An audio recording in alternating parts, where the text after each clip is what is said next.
Cheguei pro meu pai e disse, preciso de borracha. Eu não sei porque ele ficou muito bravo comigo. E ele ficou furioso. Como, mas já perdeu tua borracha? Eu já gastei uma fortuna em material escolar. Dá aqui teu caderno. E aí eu dei meu caderno de tema com ele. E ele pegou, botou a língua na ponta do dedo e começou a apagar com o dedo. Obviamente, arrebentou meu caderno. Borrou tudo que eu tinha escrito. E eu cheguei na aula e passei uma das maiores vergonhas da minha vida. A professora me botou de castigo. Hoje não pode mais, naquela época podia. A professora me botou de castigo porque o meu caderno estava rasgado e todo borrado. E eu não disse que foi meu pai. Aí o que eu fiz? Eu tratei de arrumar dinheiro com a minha avó. Fui até uma lojinha que vendia doces. Comprei um monte de doce que eu tinha vontade de comer, mas não podia, né? Tinha que vender. Fui pra frente do apartamento que a gente morava, que era dividido com a minha avó, porque era um apartamento de 3 quartos. Minha avó e meu avô ficavam com uma sala e um quarto, e os outros 2 quartos ficavam eu, meus irmãos, meu pai e minha mãe. Que de vez em quando o valor apertava tanto, eles sobrealugavam dos quartos. Então ficava todo mundo empoleirado num quarto só e o outro quarto alugado por uma pessoa itinerante. Era assim. A gente tinha que viver dessa forma. Então a gente ficava com a cozinha, 2 quartos, de vez em quando virava um quarto só. E eu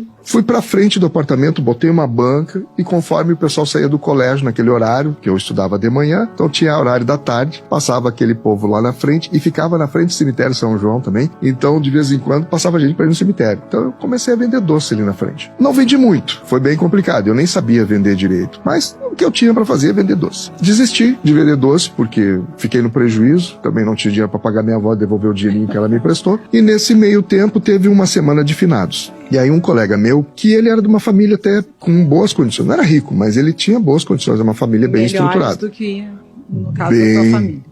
Com muito mais recursos. Pelo menos o apartamento que eles moravam era só da família dele, não era dividido com ninguém. E ele chegou pra mim e disse assim, Rony, eu tenho um negócio pra gente. Imagina, eu tô com 12 anos nessa época, né? E ele chegou assim, vamos vender água no cemitério. E eu isso dá dinheiro. Ele assim, o ano passado eu fui no cinema, comi muito doce. Cara, eu me fiz. Eu digo, tô dentro?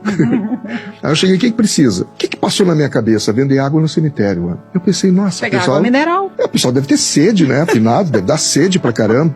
Legal, vamos vender água no cemitério. Poderia vender picolé, poderia vender qualquer coisa, mas era água. Aí eu cheguei pra ele assim, tá, e onde é que a gente compra água pra vender? E a gelada? Se não, Rony, pega 2 baldes, um pedaço de pano, sabão e uma escova. E eu digo, caramba, como assim? Eu fiquei com aquele troço, fiquei pensando